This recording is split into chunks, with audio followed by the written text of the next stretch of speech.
Hello, and welcome to the Stupid Sequels podcast, where we find truly terrible movies and give them all the attention they don't deserve. Each episode will discuss exactly what made such a horrible sequel, from casting to budget to just plain bad writing. While we all love a great movie, there's something just a little more fun about watching a seriously stupid sequel. Now, while there are plenty of awful sequels out there, we have a few guidelines about the kind of movies we'll be reviewing here.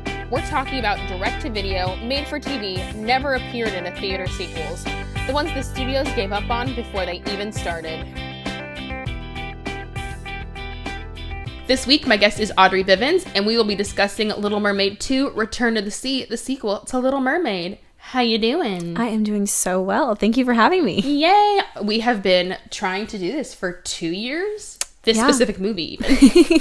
So, Audrey, why don't you tell everyone why we wanted to do Little Mermaid so badly? Oh my gosh. So, we met doing a show together, a little show called The Little Mermaid. Little Mermaid. And who did you play? I was Ariel. You were Ariel. Probably never heard of it. It's a really small little, like, indie musical. It's this, like, unknown composer, like, Mankin or, like, Mink. I don't know. Alon Minkan. Like, so weird. Foreign. Like, weird.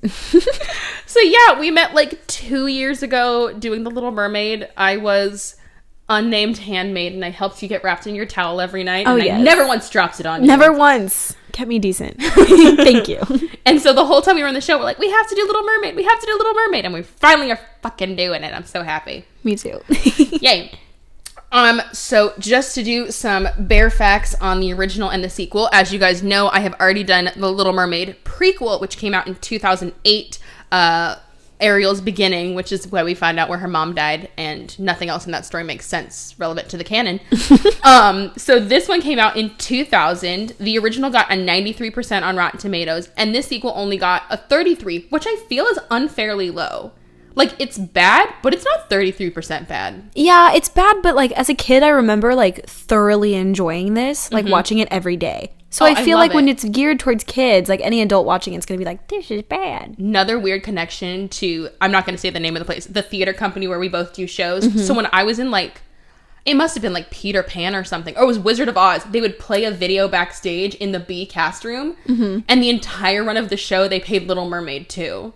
So I watched it, like, the entire run of the show every night, and it was so annoying because I always missed the same songs, because they would start it at the top of the show, and I'd always be on stage for, like, the same song, so I'd miss them every time. And I just remember one time, like, watching a song, I'm like, wow, I've never gotten to this song. I'm supposed to be on stage right now. Oh my gosh.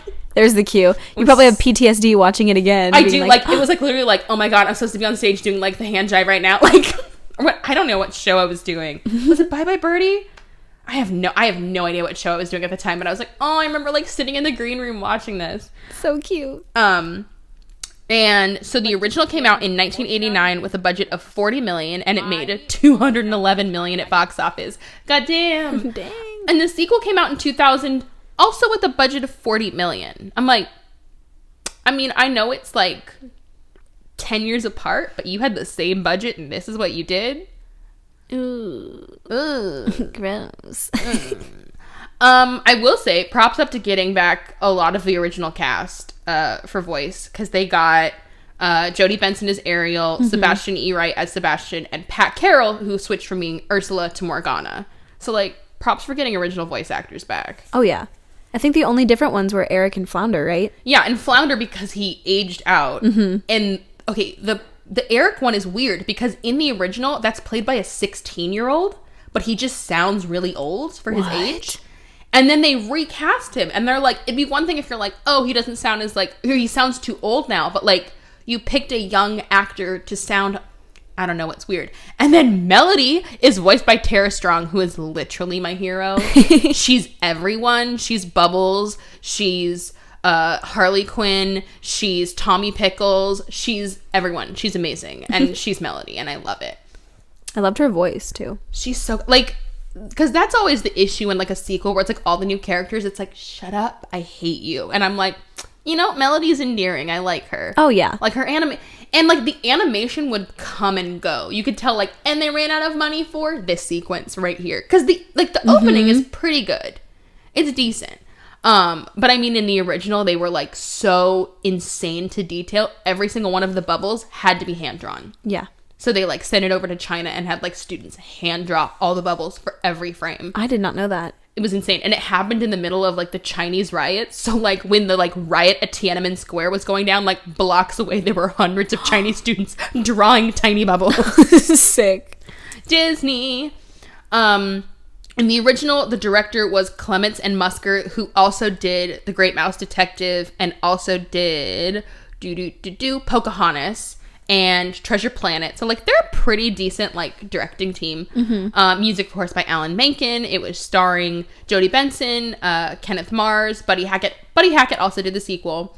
Edie McClung as Carlotta, and Frank Welker as Max the sheepdog. Frank Welker is also the dog in Beauty and the Beast, and he's also most of the lion roars in The Lion King. Dang. Frank Welker is also the voice of Fred on Scooby-Doo. You're giving me all the facts today. I feel like I'm learning so much. Fred's another one, like Jim Cummings, where he's kind of in everything.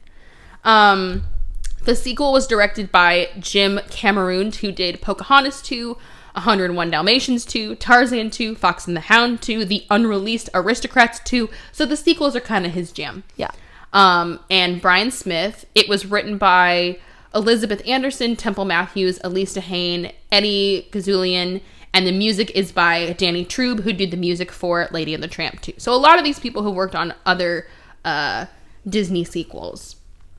So besides being the star of it, what makes you love The Little Mermaid?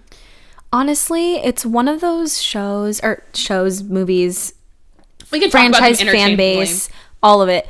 The whole story, I always connected with it just because she longs for something greater than what she believes she's capable of, and she achieves it. And does she whine the whole time? Yeah. Is she a brat? Yeah. Is like all this stuff is like not great about her. And despite what everyone says, it's not because she's thirsty out of a guy over a guy, because she fully wants to be like where the people are before she sees Eric's face. Yes. So like, was that slightly a motivator? Yes. But she was not like, I want to get on land for that D. She was like, I want to get on land because it seems awesome. Yeah, so she was chasing that dream, and as a little girl who had a dream from the time I was 5 years old that's like remained the same dream, I just really connected with her, and I thought it was a timeless story, and I loved the music. I still love the music. I'm 20 years old, so. For real. And like, okay, if you want to hear the full rundown on the Sierra Bodges musical, listen to our other Little Mermaid episode. We go full depth, but like Sierra Bodges was born to play Ariel. Oh, yeah. Was born to play her. I saw her in the 25th anniversary Phantom of the Opera, like saw it in person. Oh, you're so lucky. And went to the stage door and like was a foot from her. No, I was not a foot from her. She put her arm around me. She hugged me. Oh my God. And like, first of all, she's a tiny little fairy. She's so teeny. You're like, how are you so teeny? She has actual mermaid hair. She just is a mermaid, and she is the nicest person you will ever meet in your whole life. I love her. Like, there was a 14-year-old girl, like, full body heaving, sobbing, and she was like, Sierra, you're my favorite. And it would have been so easy to be like, okay, tiny crazy person, get her away from me. And she just, like, bear hugged her. She's like, I'm so excited to meet you. I'm like, oh my God. You're not even hugging me, and I'm, like, crying at how cute this is. Oh my gosh. Oh, Sierra is a goddess. So some fun facts about the original. Ursula is based on the drag performer Divine, who's in all the John Waters movies. Hairspray, guys, clue yourselves in. As well as Pink Flamingos and Woman Troubles and every other great John Waters movie. It was the first Disney film to get an Oscar since 1971, and that was Bedknobs and Broomsticks.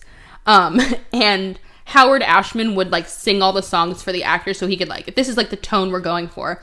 And Pat Carroll said she would make Howard Ashman sing Poor Unfortunate Souls over and over again because he'd like put on a cape and like do like full choreography and like ad-libs, and she fully stole like half of them. She's like, it's amazing to see like a full-grown man like shimmying like a drag queen. It's the best thing you've ever seen in your life. Sebastian's fanfare when he like rides in on the little seahorse is performed by Alan Menken on kazoo. I had no idea. I love it. Jim Carrey was almost Prince Eric. Thank God. Okay. Thank God. And Menken and Ashman, after they wrote it, they also did Little Shop of Horrors, realized that Part of Your World and Somewhere That's Green are essentially the same song.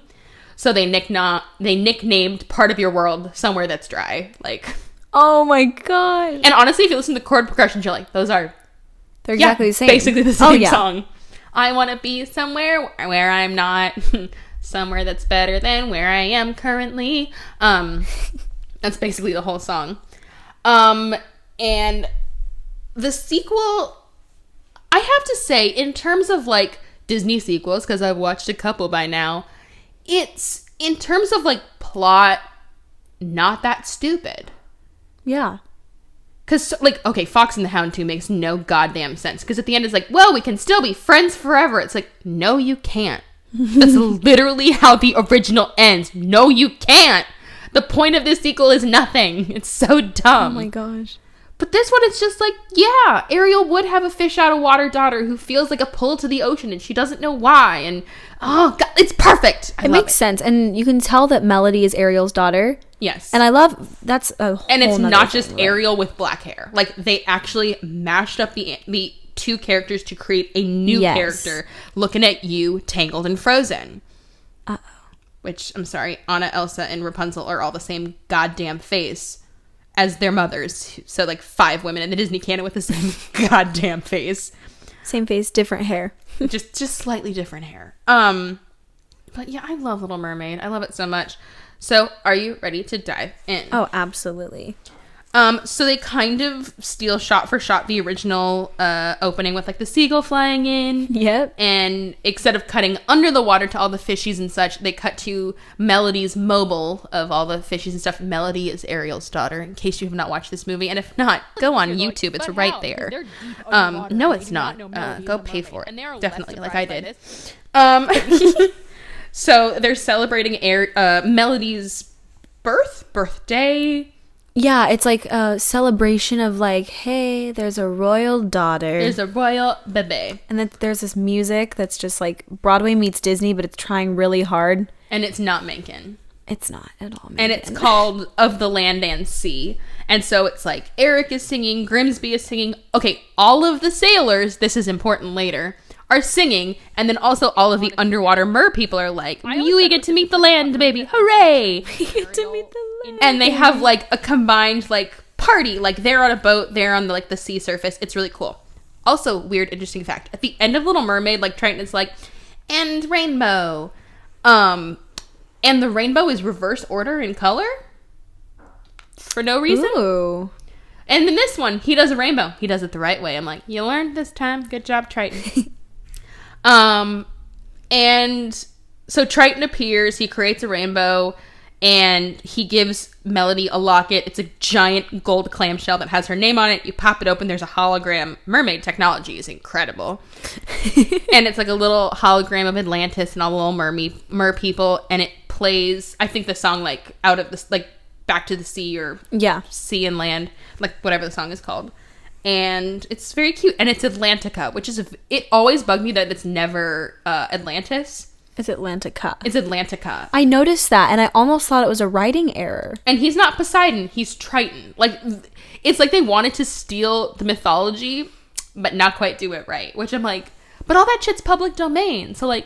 So why wouldn't you? I don't know. Maybe create their own world, kind of? Like, I guess, so, like, they can have, like, a bunch of, like, Atlantica, like, merchandise that no one else can copy. Maybe. Because if you do public domain characters, then anyone can do it. That's true. And like, sounds like something Disney would do. And they gave Ariel a name instead of just being like the Little Mermaid. Yeah, that makes sense. So they're all singing their song. They're very happy about the tiny baby. And a tentacle shoots out of the water and grabs Melody. And like Sebastian says, basically dead to camera, oh my God, it's Ursula's crazy younger sister. I'm like, thank you, information dump. That was so cringe. I don't think that was telegraphed clearly enough. And so Morgana's like, you shish kebab to my sister, you turned her into sushi. Just fish puns aplenty in this one. And she gets a hold of Melody and she threatens to drop her into her shark's mouth, whose name is Undertow, unless Triton hands over his trident, which is Triton and Trident. Why would you do that? That's so rude. I'm gonna call Triton Trident and the Trident Triton. Just be ready for it. Don't correct me. Not you, them. You're like, I wouldn't. I was like, never. And Triton's just like, fair, here's the trident. He's just ready to hand it over. I'm like, you held on to it for tighter than that for Ariel. So like, fuck Ariel, I guess. Oh no. And like all the guys are just like, guess we have to give this evil sea witch our all-powerful weapon and just let her snatch our baby. And Ariel's like, no. She grabs Eric's sword, slashes through a rope, and is like, hit the deck. A giant sail comes swinging through, knocks Morgana out of the way. The baby goes plummeting towards the sea. And Eric goes diving after her. I'm like, there's a good 4 dozen mer people who probably got her. But okay, you're a good dad. And Triton turns Undertow into they call him an anchovy, but he still has teeth. So like a baby piranha. A miniaturized version of himself, basically. And is like, you shall go back to the sea.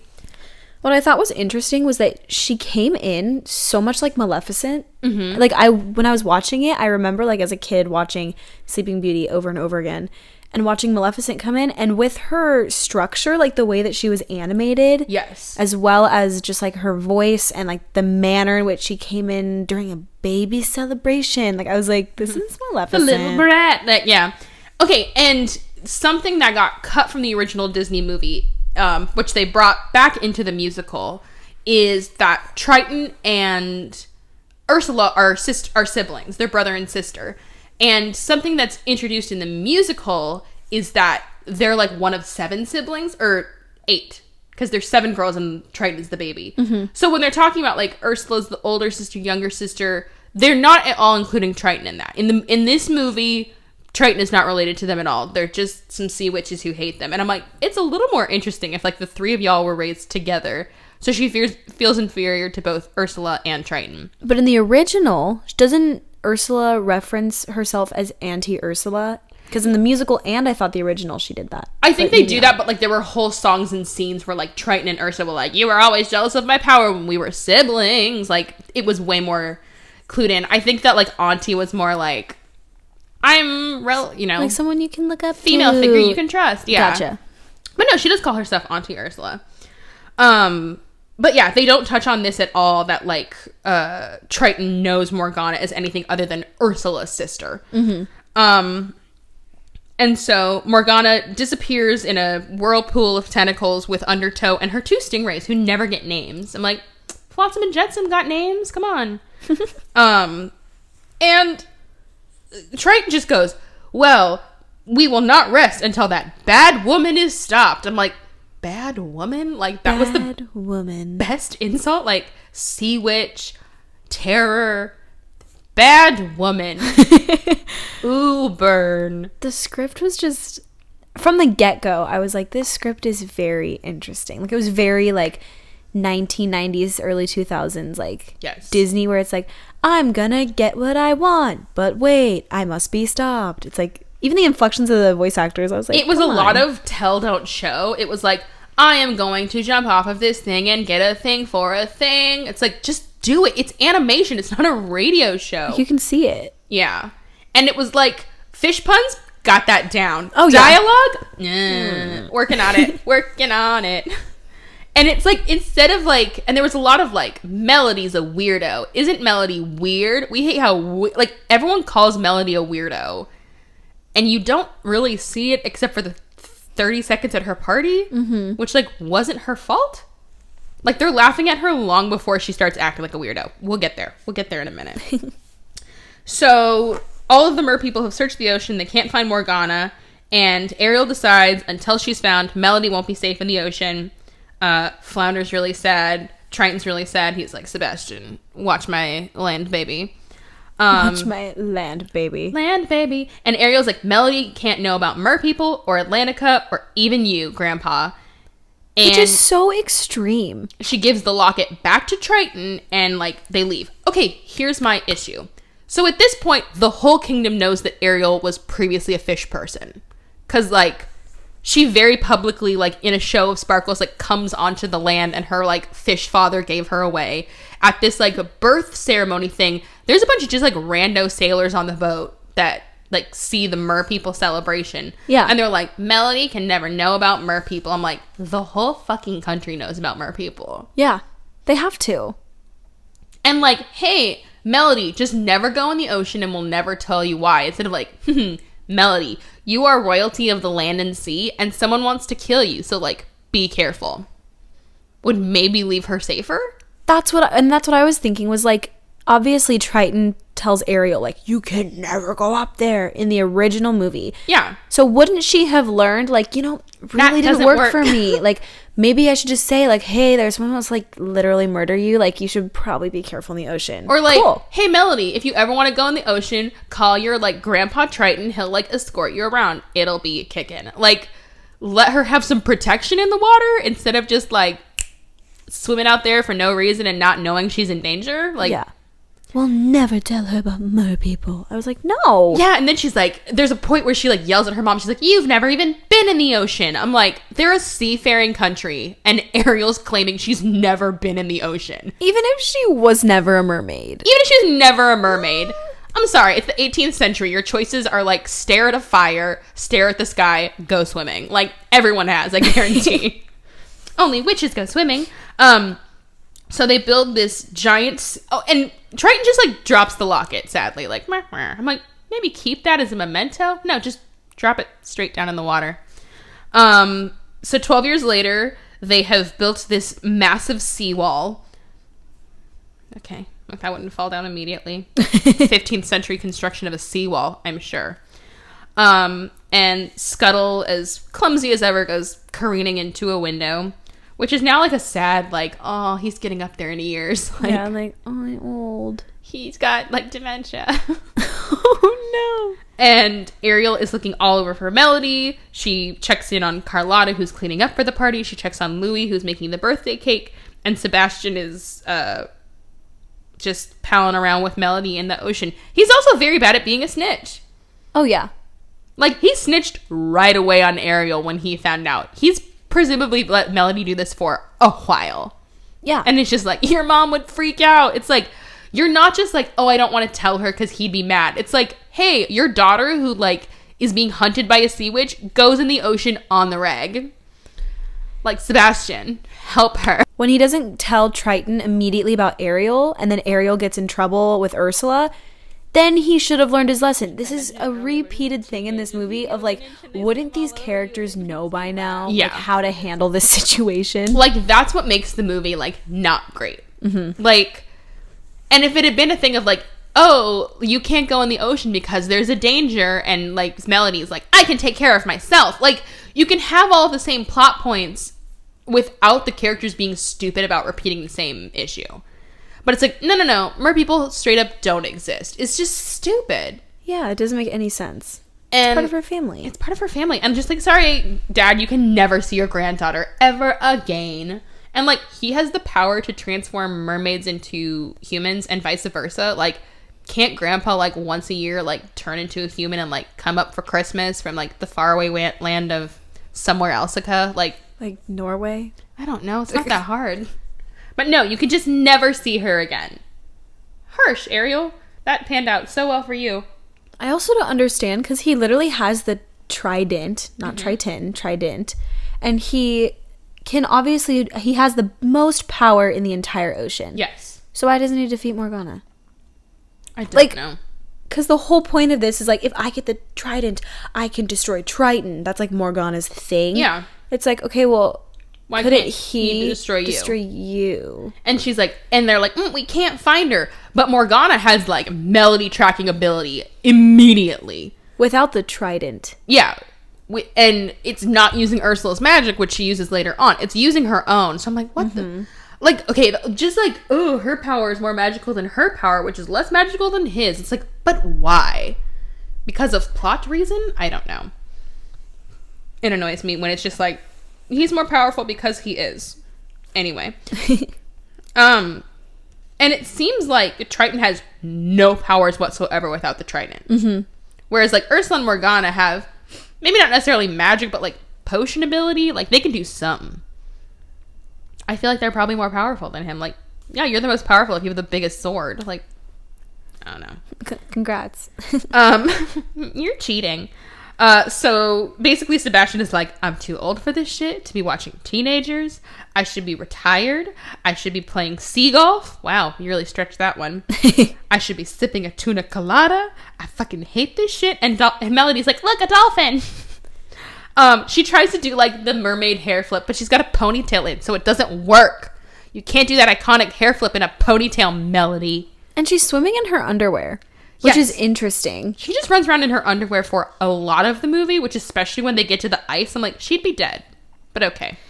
Yeah, I didn't understand that. Especially because, like, yeah, I understand that you're not going to have, like, Melody in a bikini. This is the 18th century. Yeah. But, like, she comes home and she, like, dries her hair off and then she, like, puts a dress on. And I'm like, aren't your undies wet, girlfriend? Like, don't you need to change? And, like, she's, I'll get to it in a quick second. So Melody's swimming around and, like, she has, like, a little, like, sack of things she's collected. Wonder where she got that from, her mom. And she finds the locket just, like, laying there. I'm like, so you've been sneaking out for a while and you just now noticed this palm-sized giant golden locket? Okay. Maybe you're not your mother's daughter. She was smart. And Melody does not question why she can talk to crabs and birds. Because she could just talk to Sebastian. Yeah. And she's not like, that's weird. I can talk to fish. Anyway, like, moving on. Like, okay. So Sebastian is, like, quoting the rules at her. He's like, under royal decree, blah, blah, blah, the royal princess, and she's like, is not allowed in the ocean, don't you know? I'm like, you're being racist, Ariel. Like, cultural appropriation. Not Ariel. Melody. Cultural appropriation. Okay. So originally, Sebastian was supposed to be British, and then the voice actor's like, can I, like, try a little something? They're like, sure. And so he read a couple lines with, like, the Jamaican accent, which opened the door to calypso numbers like Under the Sea. Wow. Yeah. Thank you, Samuel, for that beautiful, beautiful song. Thank you. And he improv'd most of his lines, including the most iconic one, which is, teenagers, you give them an inch, they swim all over you. He improv'd that. I didn't know that. Amazing. So Morgana's in Antarctica, the North Pole, place with ice, which I feel like would be unpleasant for mermaids, but okay. And she's trying to fix Undertow's size. So she, like, pours a potion on him, and he turns into a shrimp, and then he turns into a snail, and then he turns into, like, a cyclops, and then, like, she can't turn him back to his full size, and she's like, damn it, I'm not powerful enough to defeat the Trident. So he's been, like, trying to turn him back for 12 years. Like, maybe give up.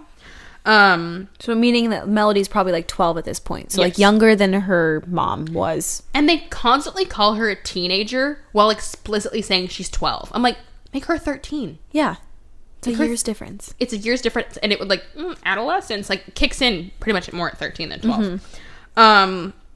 So basically Morgana's like, I can't undo this. My magic's not powerful enough. And Undertow's like, bet Ursula could have undone it. I'm like, are you stupid?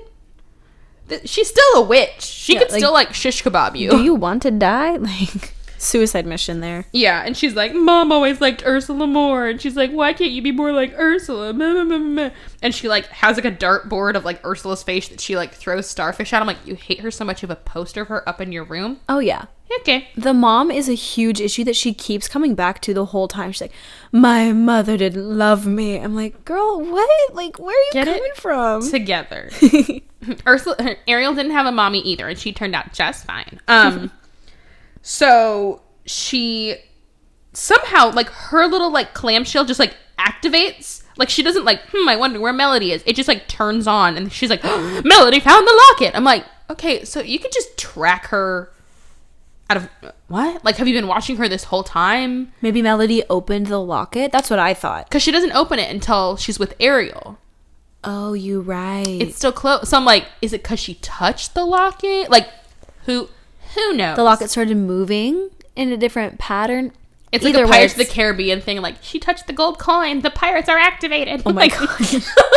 Either way, it's, like, very unclear. Yeah. How she suddenly knows. But she's so much less powerful. I don't know. You seem to be good at finding people, which, like, Triton can't do. So she's like, the locket is, like, a perfect, like, the timing is right. Like, she'll be looking for answers, and I will be there. I'm like, very Ursula of you. Copying your sister. So Melody is talking to Sebastian, and she's like, swimming around, and she's like, why does my mommy hate the sea? And he's like, because of reasons. And she's like, I love it so much. Like, I feel like the ocean is a part of me, and sometimes I pretend I'm a mermaid. And he's like, fuck. fuck. She knows. Sometimes I pretend I'm a mermaid. That's so weird. That's so crazy. His eyes get all big. He's like, oh, Jesus Christ. No, not another one. Oh. So Scuttle's like, comes flying out to her, and he's like, hey, Melody, I forgot. There was something. I don't know. Oh, yeah, you have a party, and everyone's looking for you. And Ariel's like, shit, the party. Which is kind of like Ariel forgetting her own coronation in the first one. I'm like, repeat what you already know. It's good. Yep. And so she goes swimming back through the sea gate. There's like a loose railing that she like pops out and pops back into place to swim through. The bars seem big enough that she could just swim through them, but okay. And she like sneaks through the hall in her underwear, and like there's a whole crowd of people in the ballroom fully dressed. I'm like burned as a witch and a harlot if a like princess goes running through the palace in her underwear. Just saying. Oh, yeah, soaking wet. Soaking wet. Yeah. And she overhears the party guests. They're like, oh, I know she's the princess, but like, I think she's very strange. I heard she talks to fish. I'm like, that sounds kind of dope, though. Like, yeah, like, you can't talk to fish. Shut up, you. And like, all your parents were there when like they met the mer people. So like, maybe it's like a Aurora thing. Like, and then they burned all the spinning wheels, and anyone who ever saw a mermaid. Haha. Yeah, I don't know, because then that was confusing to me, because I was like, wouldn't their parents maybe have been at the celebration of Melody's birth, knowing that she's part mermaid? Wouldn't their kids? Yeah. Or is it like the kingdom is now like, no mermaids forever? That's all I can guess. But like, also like mocking royalty. Like, do you want to die? Yeah. Do you want to die? I'll drown you in my precious ocean. Watch me. So she's like sneaking around. She like misses her dad as she's running up the steps, like ducks away. And Ariel goes down to the ocean and like takes off her shoes and like dips her feet in it. It was like, oh, I miss this. Can I say they did a very good job of like aging Ariel up? Yes. Like they added some like crow's feet to her. Like her hair is up. She's got like, they didn't just like, it's the same face. Meh. Like, and I'm like, props to that, because you're good at like aging people up. Which means at this point, she's probably, if she was 16 when she married Eric, she's now probably like 28 to 30. Well, because she get 9 months to get pregnant. So like 16 if she meets Eric, if they banged like that day, like almost which they probably a year. did. And then like 12 years. So yeah, she's like 29. So like, yeah, but she's not like, I'm old and withered, but like she's matured. She looks, yeah. And I'm like, thank you for doing that, because it's so annoying when they don't. And so then Melody like calls out the window and she's like, Mom, what are you doing? And she's like, nothing. I'll be up there in a second. And Melody's like, oh no, I'm not ready. I'm like, why would you yell out through the window and alert your mom? Like, girl, get ready quickly and subtly. Stupid. So she runs around her room. She puts on a pink dress. Well, works for you better on you than a redhead, but okay. And she like ties Sebastian into her sash. Yeah. I have issues about that I'll deal with later. Whatever. Because presumably Ariel knows that Sebastian is looking after her. Does she? I feel like she has to know. Because Triton turns to Sebastian like after Ariel has walked away and is like, stay and keep an eye on her. Like he's not like, and I'll leave Sebastian to keep an eye on her. And like, the kingdom seems to know she talks to like fish and stuff, but like if Ariel knew that, she'd know she'd be going in the ocean. I feel like though, wasn't Ariel there when he said that, kind of like you said? I think so. I don't know. Like, does Ariel know that like she's talking to Scuttle and all these people? Because like never implied or anything. That would kind of clue her in like, I can talk to animals. Maybe I'm a mermaid. Like, but like Sebastian gets tied to the sash. She's like, oh, I'm gonna be real quiet. And so she kicks her little bag of treasures under her bed. Like, just as her mom walks in the room, she's like, I've been ready for hours. Totally chill. And her hair is a mess, which it's not, because it's beautiful, beautiful Ariel mermaid hair. It's just black. And so she helps her brush her hair, which is like a very cute mother-daughter thing. Like, I did think that was so sweet. And she's like, I'm so weird and nobody likes me. And like, why aren't I normal? I'm like, oh, this is like too real. It's sweet. Here's another thing too, is if Ariel had said, yo, I was a mermaid, felt like I should be on land, she'd like be a better parent to her kid, because she'd be able to say like, I felt like that too. Now I'm on land. Yeah. Cool. But instead she's like, I felt like a real fish out of water too. I'm like, adorable pun, Ariel. Your daughter is suffering. Like, your daughter is suffering. Her. And she's like, yeah, right, Mom. You've always been amazing. I'm like, she used to comb her hair with a fork. You'd be surprised.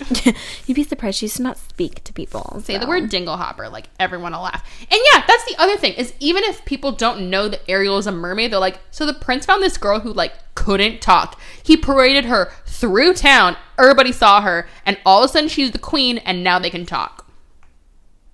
That's weird. That's very odd. I'm just saying, there were a lot of opportunities for her to find out that she was a mermaid from a lot of other people. It took her a long time. Like, it took her a while. Stupid long time. And then even when she found out, like, didn't put other pieces together, which I have issues with. Mm-hmm. Whatever. Like I said, not as smart as her mom. So she's about to tell her mom, like, I feel like I might be a mermaid. And Eric's like, oh my God, you look so cute. I'm like, get out of here, Dad. Mother-daughter bonding is happening. Get out. Go away. So Grimsby, like, presents Melody at the party. And he's like, the Princess Melody. And this guy with very 90s, like, Leo DiCaprio hair is like, you want to dance, princess? And she's like, oh my God. I'm like, he's not even cute. And Eric and Ariel are like, go. And Go dance with him. You're going to tell your 12-year-old they can date, but you can't tell them that they're a mermaid. You can't tell them their true identity, but... Stupid. Cool.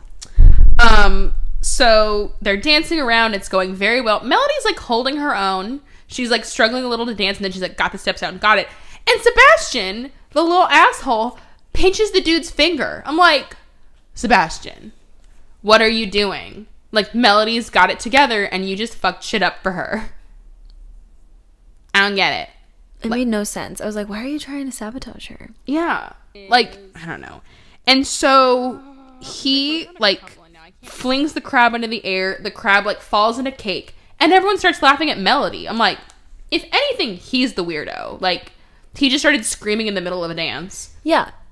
He's like free. He all of a sudden goes, and just starts, like, flinging around. He, like, falls into a punch bowl. All of this shit. Like, he doesn't necessarily, like, they don't necessarily know he's been pinched by a crab. Like, he could have, like, snagged something on her dress. Like, I don't know.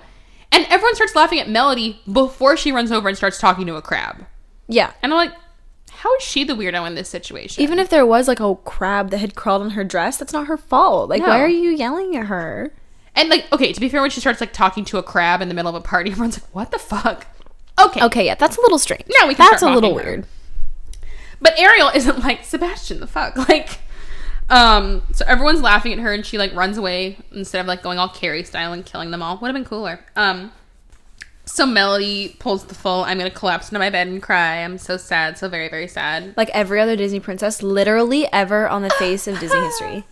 I'm like, I'm almost in my 20s. I've only a handful of times flung myself on my bed in tears. And it's the same pose, too, which I think is interesting. It's the one bent, the one, like, out and kind of bent with the side facing the end of the bed. And oh, yeah. It's the same, like, exact pose. So sad. They use the same still and put the different wig on the kid. Like, come on. And trace. Perfect. Sad princess. It's also the, like, Aurora, like, under Maleficent cloaks, like, here's your princess. I'm like, oh, she even fainted, sadly. Like, dang. It's the same thing. So my refrigerator is taking off for flight. That is that sound. So she starts digging through her little, like, basket of treasures and, like, playing with the locket because it's all covered in barnacles, so she's not seen that her name is on it yet. And she's like, I'm not a princess. I'm a princess of disaster. And her mom's like, sweetie, like, it's gonna be fine. You'll figure it all out. And she, like, clears the locket right up, and she's like, this has my name on it. Mom. Excuse me? Immediately Ariel should just, like, own up and be like, so anyway, because she pops this locket open and seems less surprised that a hologram is popped out of a locket. It's like, mermaids, they must be real. That's a leap. I'd be more shocked that holograms are real. Exactly. Your castle doesn't have electricity, girl. Just saying. Fascinated at the wrong thing. She also is still, like, stuck on the fact that it's her name on the locket. More than the mermaids, more than the hologram. Yeah, it's like, it's my name. My name's on it. I'm like, it's my name. I mean, your name is also like a thing, and like it's a music box, so like putting melody on it, I don't know. Not that crazy. So Ariel's like, wait, where did you get this? You got this from the sea. And she's like, well, kinda. And she's like, you deliberately disobeyed me. I'm like, are you like trying to quote your dad, or is that just the exact like thing. Poetic license? I mean, at least she didn't just like trash all of her daughter's shit. That would have been really sad. Yeah. Didn't ruin her bedroom, which is kind of her. I mean, she could have like taken her bag of treasures and like chucked them. Like, it would have been extra mean, but like if you were trying to copy that scene like beat for beat, like, real talk, when we did Little Mermaid and Triton like trashed your room and like a piece moved, fog happened, and like one thing fell. Like, they do all of this fog and lightning, and like a bird cage tips to the side, and like a painting goes crooked, and you're like, my stuff. Oh my gosh. Like, I know there's only so much you could do on a stage, but it was always like, gosh. Oh no, her painting is crooked. It was still like there's so much more we could do. Like, the music was like dun, dun, dun, and everything was going on, and then it was just like, I know, my one bead. Like, I remember just grabbing a bead, being like, my Mardi Gras bead. This is so embarrassing, and like clutching it, and literally like you had to like fully collapse on those stairs and sell it because nothing happened on stage. Half the time when I was like crying, I was like sitting here laughing, just like holding the Mardi Gras beads that were perfectly fine, just being like, this is a fucking joke. So Sebastian is following Melody, and he's like, I know it seems like everything is the worst right now, but like everyone has the worst adolescent. Like, when I was a crab, I had this high squeaky voice and these little bitty pictures, and then boom, I come out sounding like this. I like laughed at that and like rewound it like 4 times. I'm like, so stupid. And boom, I come out sounding like this. And these whoppers pop out. I remember like cracking up at that backstage, like watching it. Like, we'd all laugh at that. And some Melody's like, fuck this. And she just gets in a boat and rows away. I'm like, where'd the seawall go? She just rowed a boat? What? Also, like, where are you going? Like, are you expecting to find like an island? Like, what? I'm gonna go to the sea. You're gonna drown and die. Like, yeah, you're gonna get eaten by a shark. And she's just in her underwear, like not in a dress. Oh, yeah. Still so odd to me. So odd. The whole movie. Yeah. Oh. And I get they were trying to be like, she's young and like not in like a corset or whatever, but like, you couldn't give her like a casual dress that's not a ball gown that she likes to roll around in. Yeah, which is also odd because you would think that with a party of that magnitude for her birthday, she's probably turning a significant age. One may say 13. Okay, cool. You should be in a corset by the time you're 13. Yeah. According to their standards at that time. And like the fact that she'd forget the party, which is her own birthday. Like, shit, I forgot my birthday's today. Like, maybe today is not the day to be in the ocean. Yeah, I don't know who could forget their birthday. Not me. Especially as of yesterday, my birthday is exactly a month away. Oh, so exciting. So excited. I have a trip planned for my birthday. We're doing a full, like, island getaway, and I'm, like, shopping everywhere for a pair of overalls because I want a full Mamma Mia fantasy. What island? Oh, Catalina. Oh. It's technically an island. You're like an island getaway. I was like, Bora Bora? Like, I'm going to, like, fucking, like, Maui. I'm going to Catalina. But, I want overalls and a peasant blouse because I'm having my full Mamma Mia fantasy. Fight me. You do that, girl. You do it. But, like, we rented an Airbnb house, so I'm, like, so excited. That is very exciting. Francis is coming. No way. Yeah. He's, like, one of my super good friends. I've known him for, like, a decade. Oh, my gosh. I miss him. Yeah. She knows Francis, too. Francis was Scuttle. In this production. You're right. And, the person I reviewed the other Little Mermaid movie with was his girlfriend. Anyway. Uh-oh. Drama, I will tell you off mic because that shit I cannot get into. T. So Morgana just sends Undertow to meet Melody, and she's immediately like, oh, a tiny talking sharkfish. Sure. And the rays, like, latch onto her boat and just pull her away. And she's like, I'm cool with this. I'm like, you're very open to shit going down, Melody. Yeah. You're not smart. Maybe a fish-human hybrid was not a smart idea. So Sebastian goes to Ariel, and he's like, Melody is gone. So, yeah, she must know that Sebastian's just, like, about if he's like, hey, Ariel, and she's like, hey, what's up? Like, so he's like, I'm going to take you to Morgana. She'll be able to help you fix all your problem. And they pull her into Arctic, like, cave? A boatable distance from their castle. And it's just ice.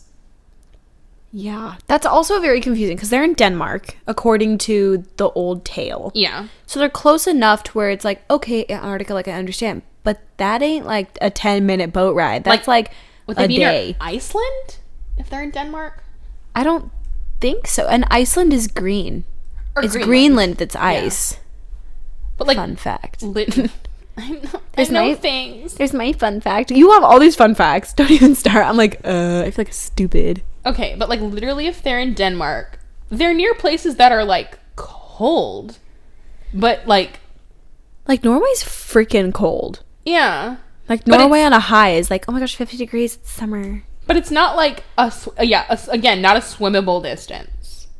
So it's very odd. I'm trying to think maybe like Morgana's powers are so evil that it makes a ice But cave? also, where are places that penguins are? Antarctica. I mean, there are penguins in like other places. There are like penguins in like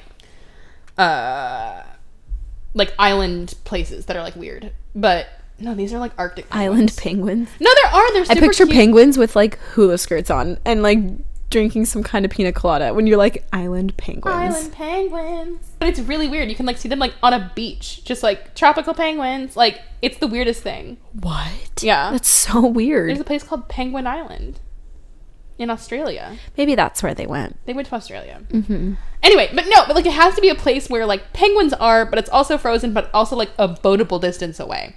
And like quick travel, because there's points later on where like people are like, go get so-and-so, and they're back in like 10 minutes. Also, she's not even cold in her underwear. In the ice. Barefoot. Because she does a lot of running across ice barefoot. And I'm like, no toes for you. Guess what? You're a mermaid because you don't have feet anymore. Your toes? Frozen. Gone. Dead. Over. So she's like, hi, I'm Morgana the Sea Witch. I'm like a full octopus woman. And she's like, cool. Not phased by it at all. Oh, yeah.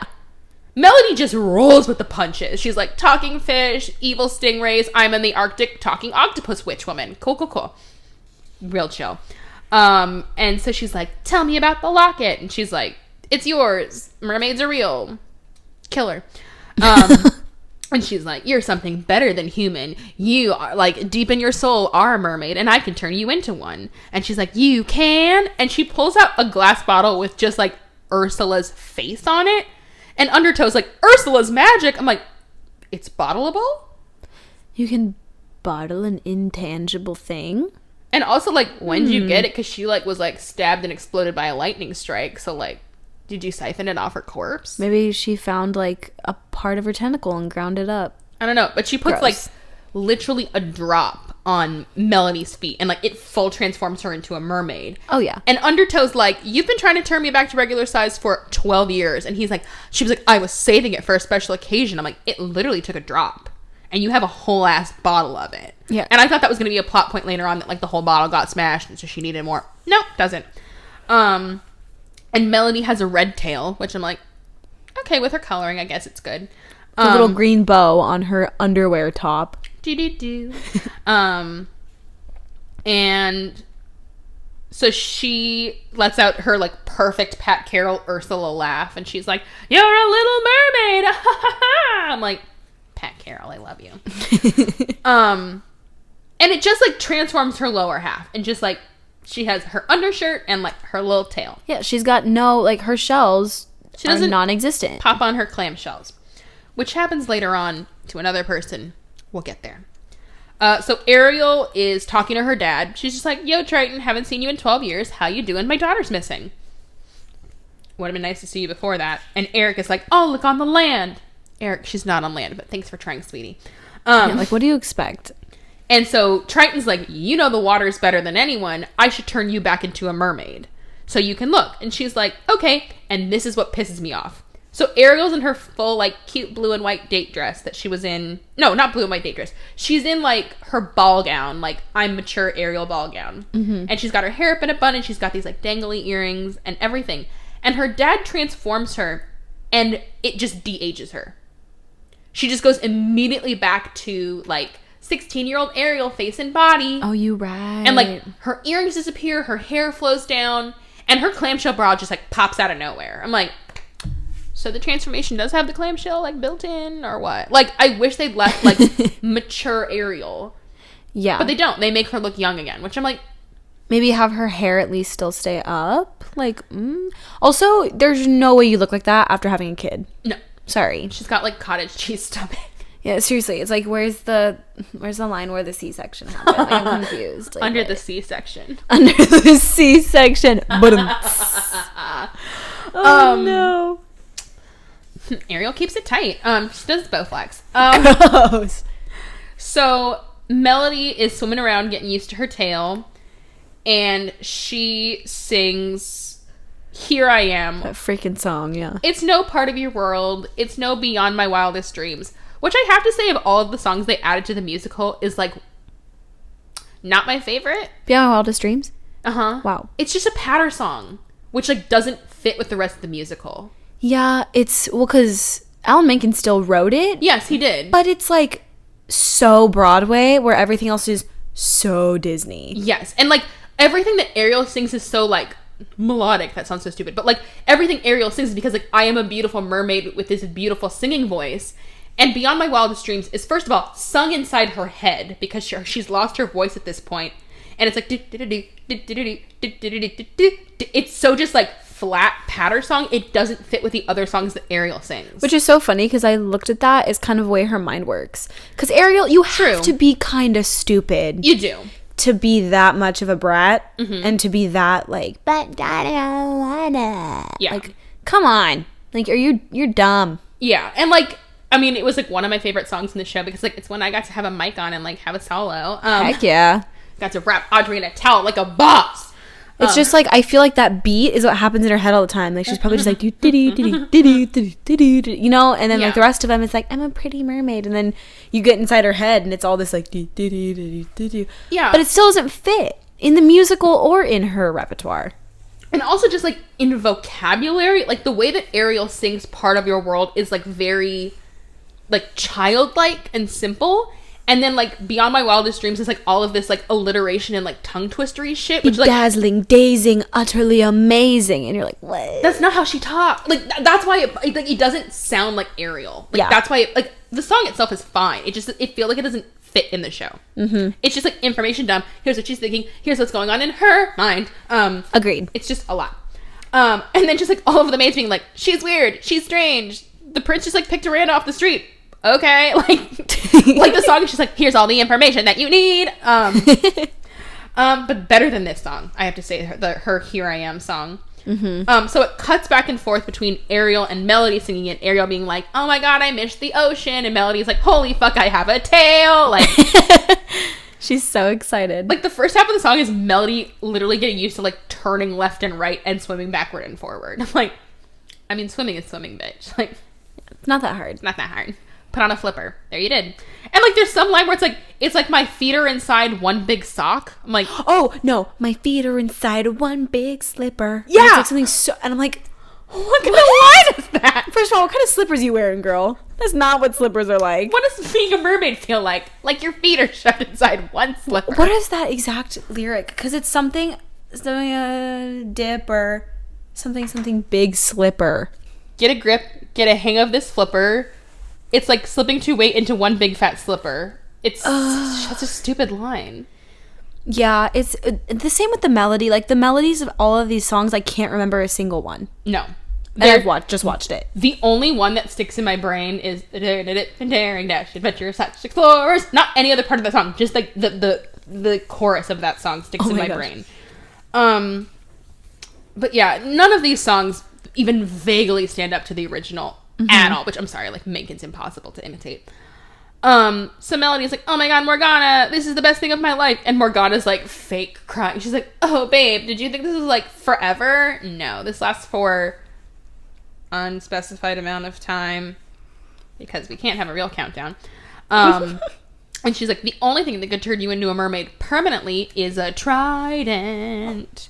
which was stolen from me by this medieval tyrant. I'm like, to be fair, he is a tyrant. You are right about that. That is true. And she's like, here's a map to Atlantica, and it's a giant slab of ice, which is just dotted lines through the ocean. I'm like, that's not a map, but okay. That's an ice with an ice pick. Yeah. And so she's like, I don't know, like, stealing is wrong. And she's like, you're right. Go back to your mom, who was, like, cruel and deceitful and, like, kept your whole life from you. Like, sure. She's like, just kidding. Grand larceny. So she's just riding on a whale, looking at the map. And she's like, if I take a north at the South Sea, no, a south at the North Sea. I'm like, you're in water. Directions mean nothing. Like, yeah. The whale she's swimming on gets tickled by some seaweed, blows her through its blowhole, and she drops the map and it shatters into a million pieces. And she's like, oh god, the map! I'm like, I don't know where to go from here. So, very sad. Sharp cut away to just like a baby penguin on a piece of ice being like, help me! And you're like, what movie is this? Like, because she lands on top of an iceberg or something. Yeah. And there's a baby penguin, and there's a shark swimming around it. And at first I thought it was going to be undertow, but no, it's an actual hammerhead shark. You know, those hammerhead sharks that live in the Arctic. Could have been a killer whale, but okay. But it's fine. Whatever. And so there's, like, a mama penguin being like, somebody help my baby! And there's, like, a chain Which is exactly how she says it, too, which I think is worth noting. Somebody help my baby! Exactly. And there's, like, a chain of penguins that have formed, you know, with their firm flippers that can get a firm grip on the other one's tiny webbed feet. There's, like, 6 of them hanging off an iceberg, and they can't reach it. And then Tip and Dash, who are another penguin, and a walrus appear, and they're like, have no fear, the amazing Tip and Dash are here. Braver than a killer whale, faster than a moray eel. It's the fearless adventurers / explorers, Titanic Tip and trusty sidekick Daring Dash. Tip and Dash have no character to them, and I love them. They're hilarious. They're kind of just, like, dumb. Yeah. Like, they're kind of just blockheads. But they're the most... Like, they would have fit more into the original than any other of the new characters. That is very true. And the other penguins are like, oh, these guys again, they suck. And rather than, like, the walrus standing at the top of the iceberg and lowering the other penguins further, decides to climb down the line of penguins, immediately snapping all of their tiny flippers. No, he's fine. They can hold him up. And they're swinging out to, like, save the baby. They see the shark. They flip out. They break the chain. Everyone falls in the water, which turns to snow, and all of a sudden the shark is no longer an issue. Interesting. Okay, physics. Interesting in this world. Cool. And the other penguins are like, you're not heroes, you're zeros, you suck. Because they... Oh, wow. You're not heroes, you're zeros. Hercules would like to sue, please. Hero to zero, just like that. So they're like, we're not heroes, meh. And they run into Melody, and she's like, can you help me get directions? They're like, that'll make us heroes, you know, directions. Interesting. Okay. I wish my podcast had facial expressions because the face I just gave my microphone. Okay. And so they sing Amazing Tip and Daring Dash Adventurers / Explorers, which is like the song that just like, it's the earworm of the show. And like, not even the whole song, just the refrain over and over. So they swim from the Arctic to Atlantica in about 3 minutes flat. It's really easy. Yeah. And they roll into Atlantica, and Morgana is like watching them from her clamshell. She's like, haha, almost there. I'm like, your powers are like really great, honestly. They must all be so close. Yeah. Like, not Antarctica, what's it called? Atlantica. Atlantica must be like right off the coast of Denmark. Yeah, because there is a point where Melody comes out of the water from Atlantica, and she's like, it was this close to my castle the whole goddamn time. Like, which is so close to Antarctica, though. Yeah. I'm like, what? That's why I feel like maybe Morgana's evil power is like ice shit in the over. ice over there. Like an Elsa situation, but evil. Yeah. And then the penguins are just like, cool, ice, I'll chill here. So Ariel is talking to Triton, and she sees a fish she thinks is flounder, but it's all teeny tiny. And she like grabs it. She's like, flounder. And he's like, stranger danger, daddy. And like goes swimming away. They even accurately aged up a fish. Like, props. Yeah. His nose was like giant. And he was like, Ariel. And I was like, what? And she's like, you're not a guppy anymore. And okay, at first I'm like, he looks fucking huge compared to her. I took a screenshot. He is gigantic. Oh no. He is literally like swimming next to her, like from her head down to her belly button. He is enormous. And then I, like a dumbass, for 10 seconds went, I wonder what kind of fish flounder is. He's a flounder. Yeah. Flounders nice can get up to be 400 pounds. You are joking. Audrey a picture of a flounder. So they get like certain whatever variety you're looking at. Like there's ones that only get up to 17 pounds, but there are flounders that get up to 400 pounds. Wow. So yes, accurate. Flounders can get that big. And he has 6 children now, which are all like tiny, color coordinated by gender. You know how nature does that. And she's like, can you help me find Melody? And he's like, wild seahorses couldn't tear me away. I'm like, fish puns. Okay. So many. I hate puns. I need a pun to be tasteful, so it was kind of just like a brutal slap in the face every time. And clever, because like, yes. I should be sipping a tuna colada is like, oh, that's a fun play on words, but like, I should be playing sea golf. I'm like, you just threw the word sea in front of another word. Yeah. It's like, I'm ocean mad. What? That's not, what? What? So Melody is swimming through Atlantica and runs into some other merkids, and they're like, we haven't seen you around. Do new mermaids just roll into town often? Yeah. So they're not the only mermaids out there. There are like other mermaid colonies. Yeah. I want to see a movie about this. Did you watch the Little Mermaid TV show, or are you too young for that? No. I didn't even know there was one. It was in like the early 90s. I think there's only like 3 or 4 seasons. And I had like a couple of them on VHS. Little Mermaid TV show. And it was like a week by week adventure of like Ariel and her fish friends. And like there's an episode where she meets a deaf mermaid who teaches her sign language. It's adorable. Aww. There was one episode, and Rebecca, if you're listening, prepare to be annoyed, and I would make her rewatch it over and over, where basically she like finds a bracelet and she thinks it's the most like beautiful thing she's ever seen in her whole life. And the villain of the whole show is Man Ray. So he's like a manta ray for the lower half of his body and then like a human for the upper half. He's like what? Stingray, manta ray. I hate that. And basically he creates like a vortex swirly thing. It's like a whirlpool, but it's at the bottom of the ocean and it has teeth. I don't know. So Ariel finds this bracelet. It gets sucked down the whirlpool. And so she swims down after it because she's a dumbass. And basically the whirlpool is like always going. So she like can't get out. And she's like very sad. And basically like the other things that have been stuck in there is like, yeah, there's only like a 3-minute window where like the whirlpool has to take a breath and you can escape. And like basically she's like, why haven't you tried to escape? They're like, we are not strong enough. But they like help Ariel escape. I'm obsessed with the episode and I watched it a million times. Oh my gosh. It's so cute. It's probably all online. Watch the animated show. It's super cute. Aww. So yeah. I want to see about other mermaid civilizations. Give it to me. Disney. How do we feel about the new live action remake they're going to do? It is only a rumor at this point.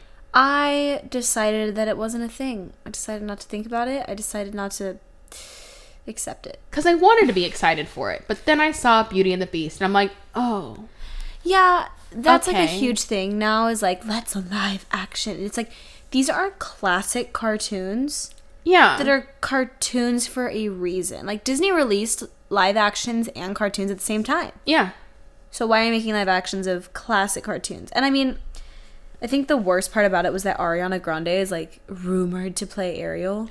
Well, the rumor to be Ariel, well, Lindsay Lohan's been campaigning for it, and I'm like, honey. I'm sorry.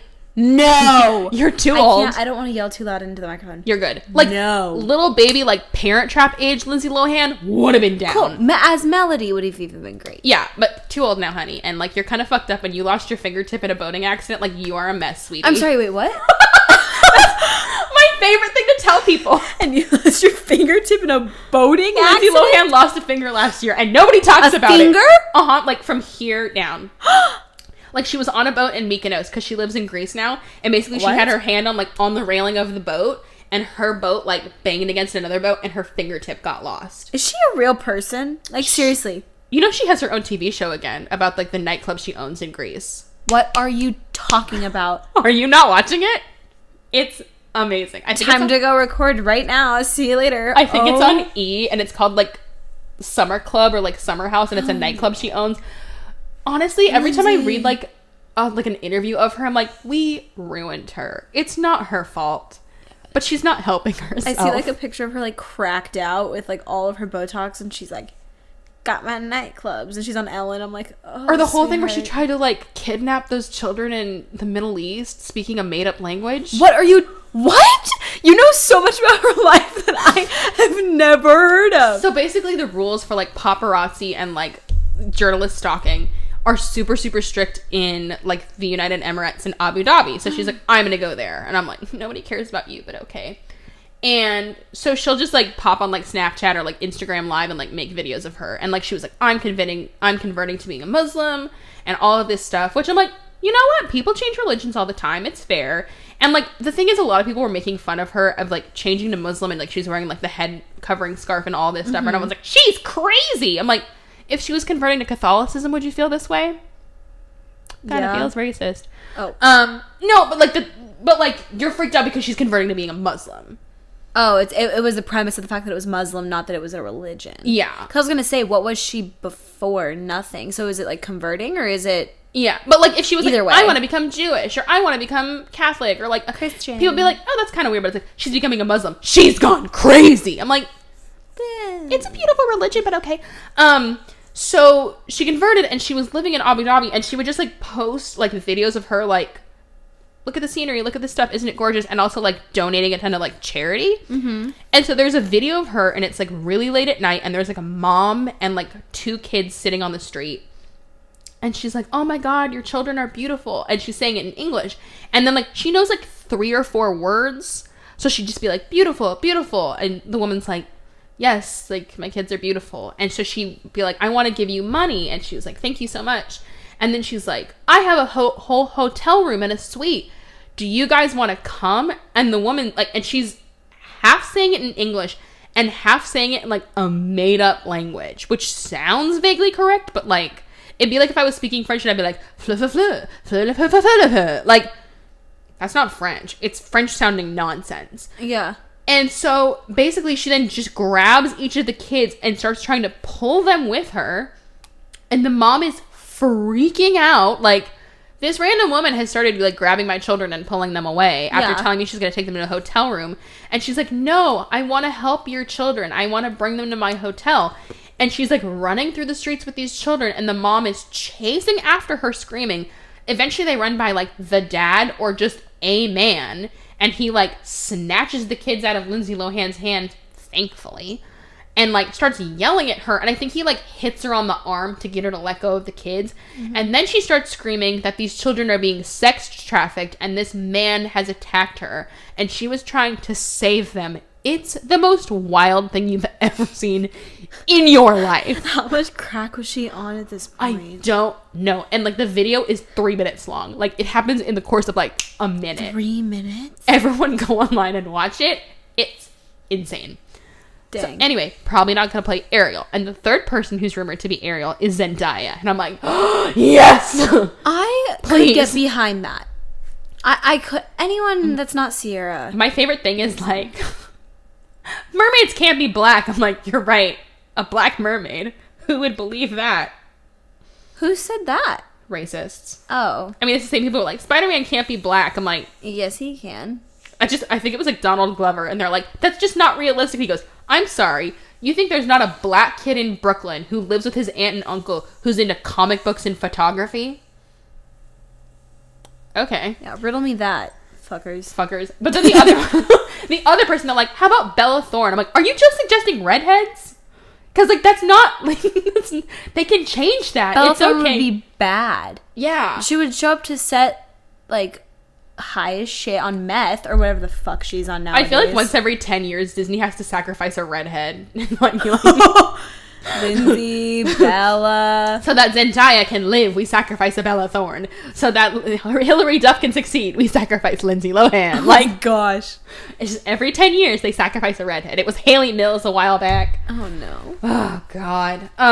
But it's still like rumored. They've not started shooting this new Little Mermaid, but I'm like, after I saw what you did to Beauty and the Beast, I'm like, not excited because you're gonna stunt cast someone who's not a good singer, and the effects are gonna be off, and it's just gonna make me sad.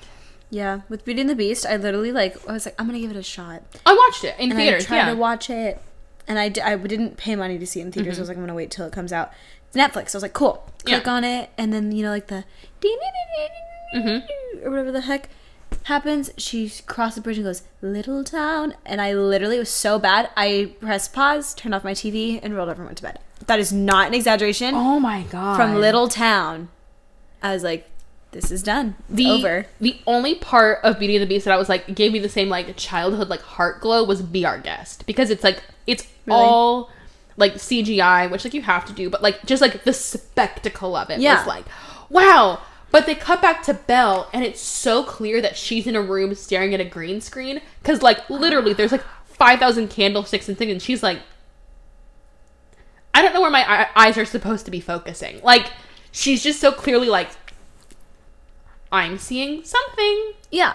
Which 50 years ago, Julie Andrews did perfectly in Mary Poppins. Yeah. So I'm confused as to like why you're so bad at that, Emma, or whatever your name is. And then just like the weird effect they lay over the Beast's voice. Like, it was supposed to be like, oh, so he sounds more Beast-like, but the actor they hired didn't have a super deep voice, so it was like he was like that thing where you like talk through a fan so you sound like Darth Vader. Yeah. And it's like, why you do this? Like, it just made me sad.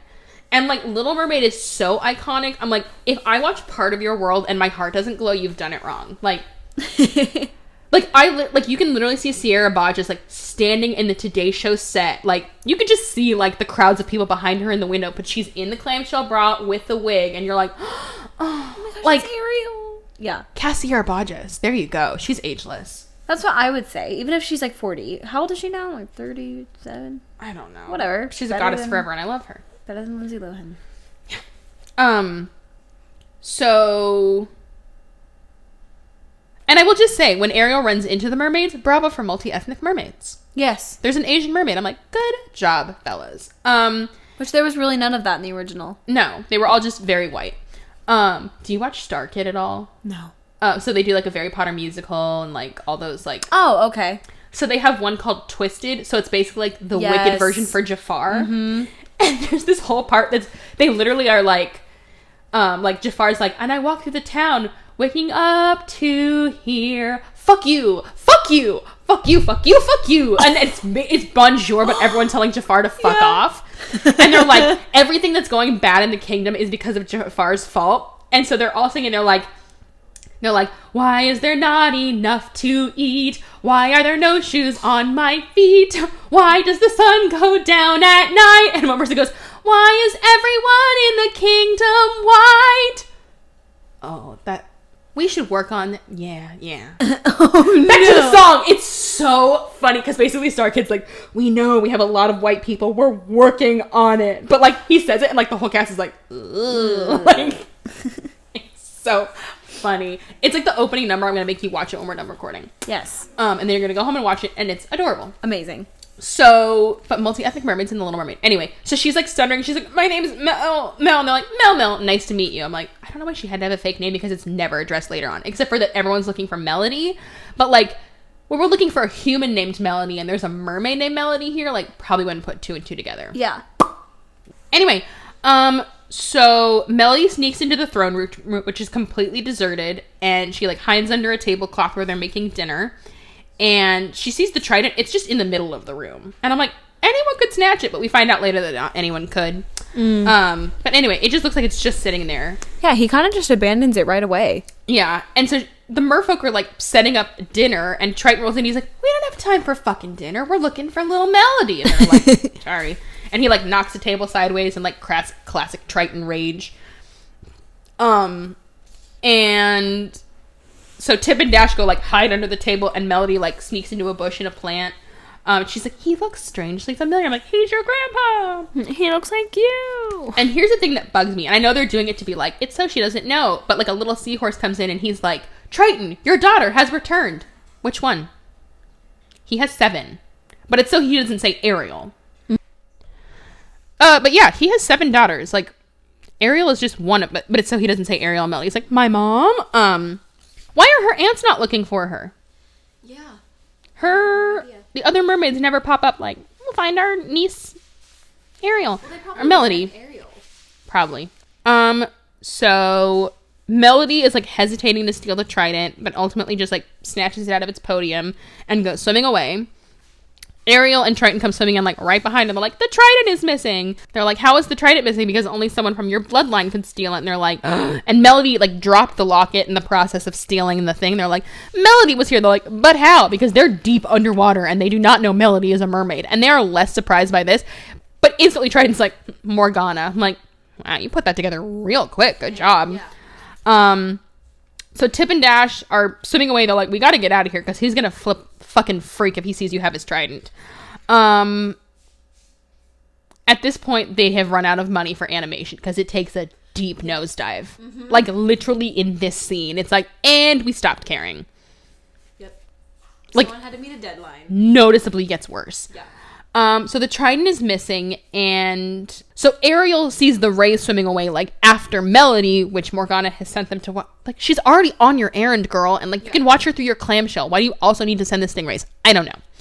So Ariel follows the stingrays as they follow Melody. They get back to Antarctica, like, right away, and she's like, I feel really bad, and she pops up over the water, and she's like, I was this close to Atlantica the whole time. This is fucking crazy. And she's like, my mom was a liar and I hate her. So she swims back to the Arctic Circle. Tip and Dash see a shark fin, but it's just undertow. So he's a little live fish, but they're little bitch babies. So they swim away. Mm-hmm. Flounder has followed Ariel, who is following the rays, who is following Melody. There's quite a chain going. Yes. And Ariel is like, go back and get my dad. He's like, I'm not leaving you. And they're like, well, someone has to go back and get my dad. But then Scuttle has flown to the Arctic after them. And they're like, Scuttle, go back and get my dad. You're fully of the land and he's underwater. But like, yell loud enough. He'll probably hear you at the bottom of the ocean. Makes no sense. None at all. So Ariel appears just as Melanie is about to hand the trident over. And they're both, like, shocked that the other one is a mermaid. I'm like, fair. Someone's finally reacted to this appropriately. Great.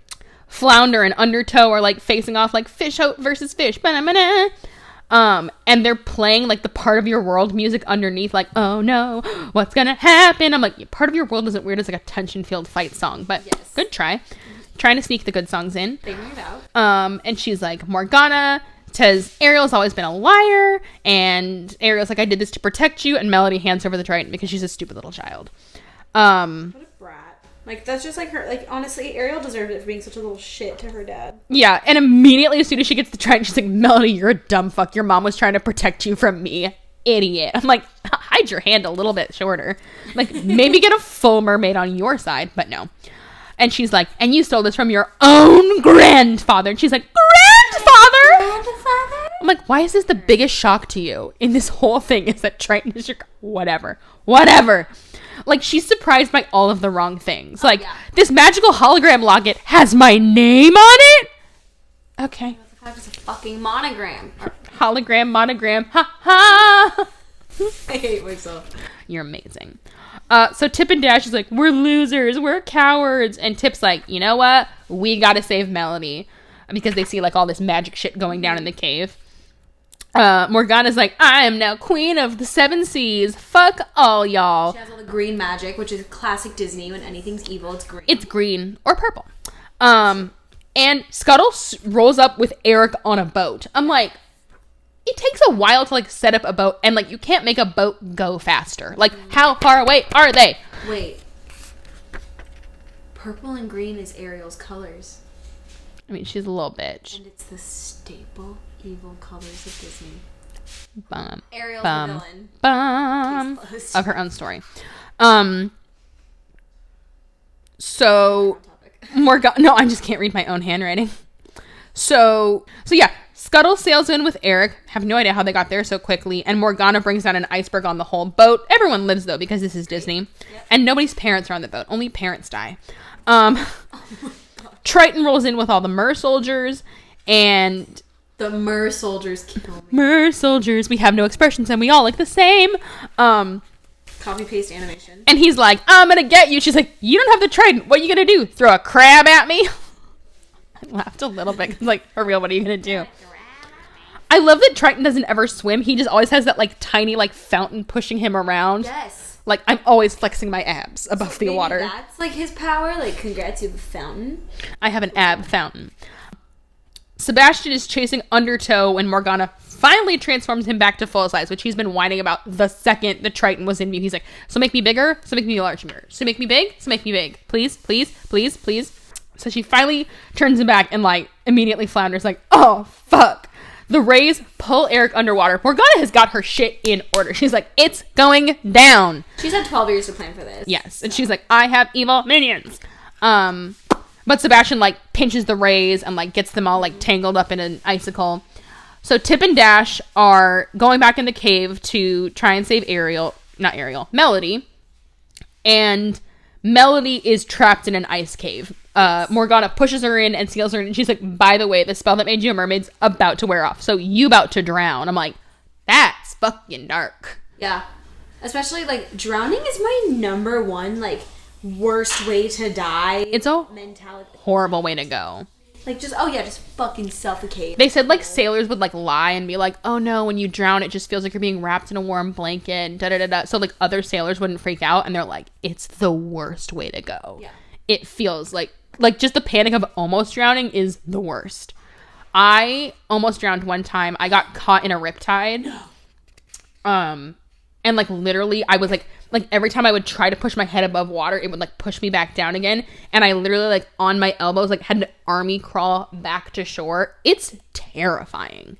And, like, you feel like you're drowning even once you're out of the water for, like, a good 30 minutes. It's scary as fuck. So Flounder is trying to break through the ice, but he can't get her out. And she's like, it's no use. This is all my fault. I'm like, it is. Yeah. Usually when a princess says that, it's not, but it is. So Tip and Dash are like fighting Undertow through the cave and basically get him to ram the ice and break it. They break all of his teeth out. I'm like, not how that works. And also Shark's teeth grow in rather quickly, so he'll be fine. Yeah. And they push Melody to the surface so she can breathe. Because she like flips back to being a human right then and like goes unconscious. It's honestly terrifying. I always thought it was such a like a fuckery that Ursula changed Ariel into a human underwater and was like, have fun. And like it's and she's like swimming to the top. Only because Flounder and Sebastian like push her up that she does not straight die. Ursula's plan all along. But no, that's the whole thing is Ursula needed her to turn human to like get his shit fixed. That is true. So like letting her drown underwater, I'm like, you're gonna fuck up your own plan, stupid. So Sebastian is being pulled by the rays. He like clips them together and gets them out of his way. Mm-hmm. Morgana is using all of her magic to control the sea creatures by making them bow. Ooh, make them all stab each other. Yeah, like don't be dumb. Hey, mer soldiers, everyone with a spear, drive it deep into Triton's heart. No, bow. Bow to me. Like, you got me monologuing. It's the power hungry that always lose because they're so dumb. Yep. And it's so funny because they're all just bowing and like she goes to like Triton to make him bow last and Sebastian's like, no, don't do it. And he's like, I have to. I'm like, he's just bowing. Like, yeah, I think it's like the act of respect against their leader, but it's like, or disrespect against their leader, but it's like, they say it with such distress. It might have been like he's making him like choke Ariel out and he's like, I can't stop. But it's just bowing. Very big deal to them. And she's like, I have control over the sea. That means all of y'all with fins. And Melody literally looks down at her feet and she's like, I don't have fins. Like, also Eric and all of the sailors. But right, this 12-year-old's going to handle everything. Oh, no. So Melody goes running barefoot across the ice in her underwear. Again. She's like climbing all of these ice towers. I'm like, you'd be dead. You'd be dead. You'd be dead. You'd be dead. Dead, dead, dead, dead, dead. But okay. And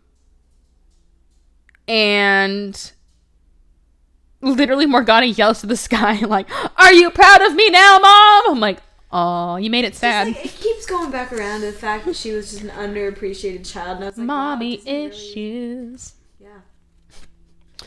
Oh, Disney had some issues. Disney really likes to dive into like deep psychology. without saying it. And I'm like, this is a children's movie. Why you do this? Literally Melody like leaps off of the ice, grabs the trident.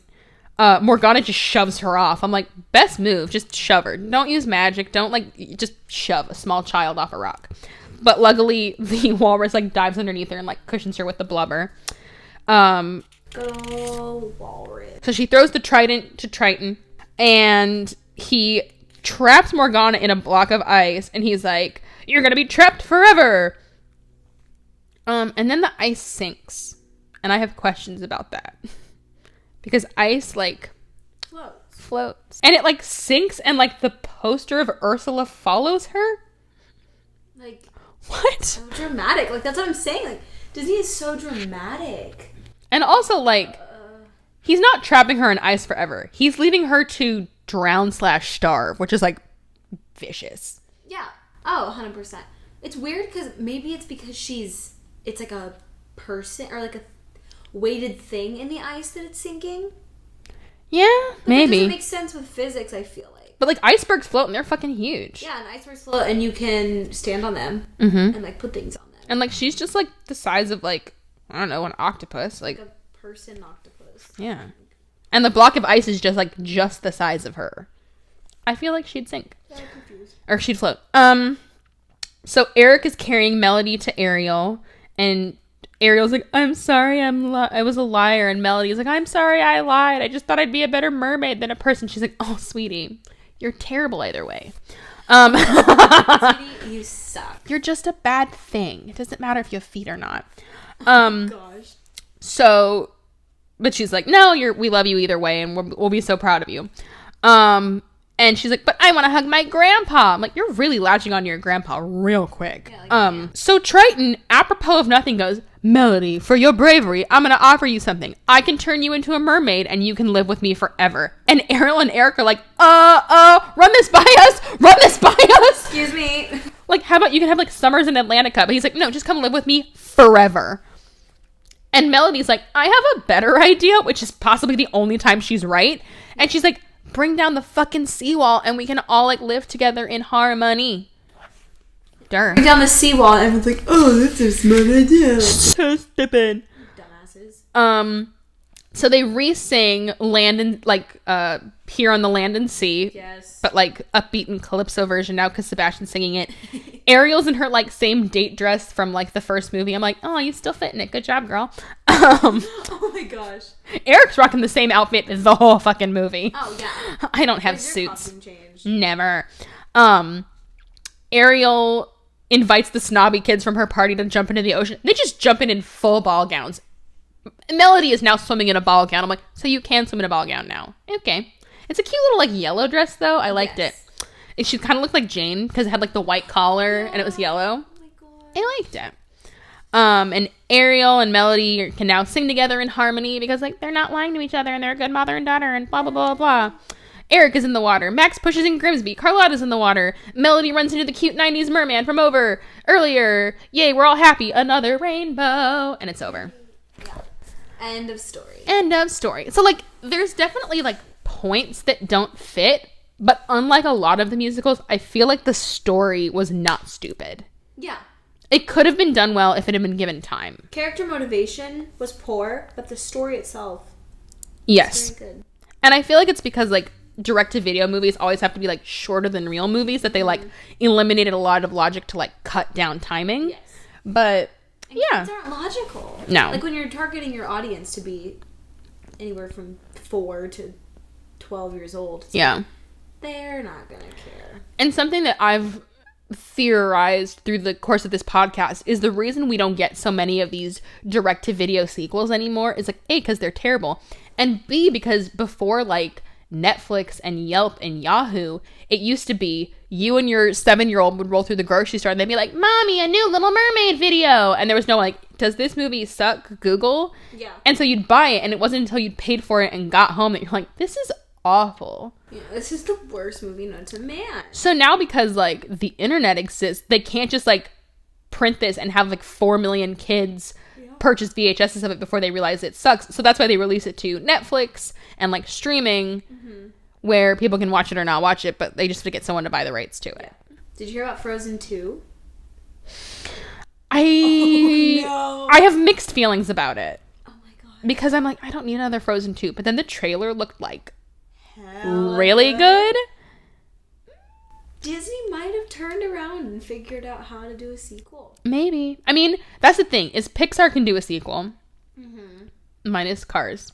I honestly think they thought up the idea for Cars, and then they're like, oh my god, Cars Land at Disneyland will be amazing. And then the first Cars movie came out, and they're like, ooh, this didn't do well. And they're like, but we already have the rides designed.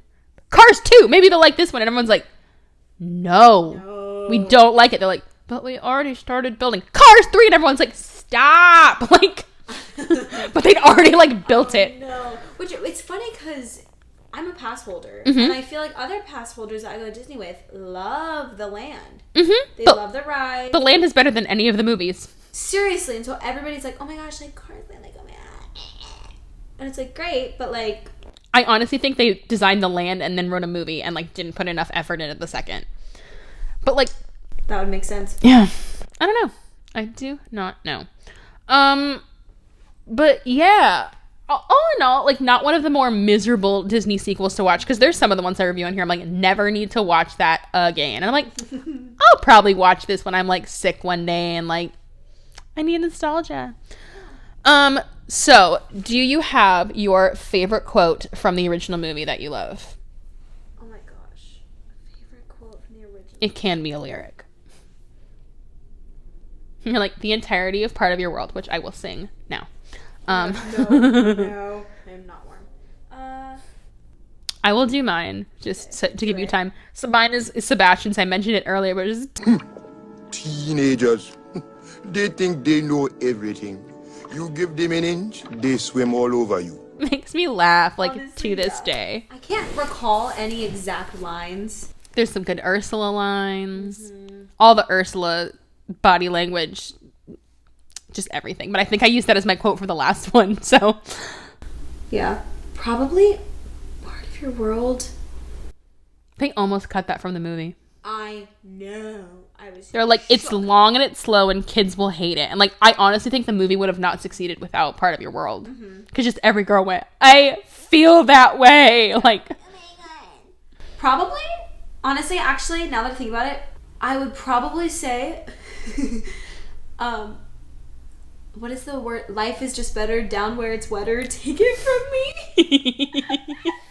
Darling, it's better down where it's wetter. Take it from me. I cannot get through listening to that lyric without laughing. That is probably my favorite. I love how many double entendres are in Disney's like songs and movies that you don't realize until you're older and you're like, oh shit. Like, it's darling, it's better. Down where it's wetter. There we go. I mean, A Whole New World just about a girl losing her virginity is perfect. Oh. Close your eyes, it gets better. Oh man. My childhood is ruined as I grow older. I'm just like, wow. Mwaha. And then favorite quote from the sequel. Definitely the slipper. It's like putting my feet into one big slipper. What the fuck is going on in your brain? So dumb. Okay, get a grip. Get the hang of this flipper. It's like slipping 2 feet into one big huge slipper. Mine is... I like wrote down a couple and now I can't decide. I might do like amazing tip for daring dash adventure slash explorers. Either that or like Sebastian's like, I should be playing sea golf. I should be retired. This is bullshit. Like his whole little speech. I'm too old for this.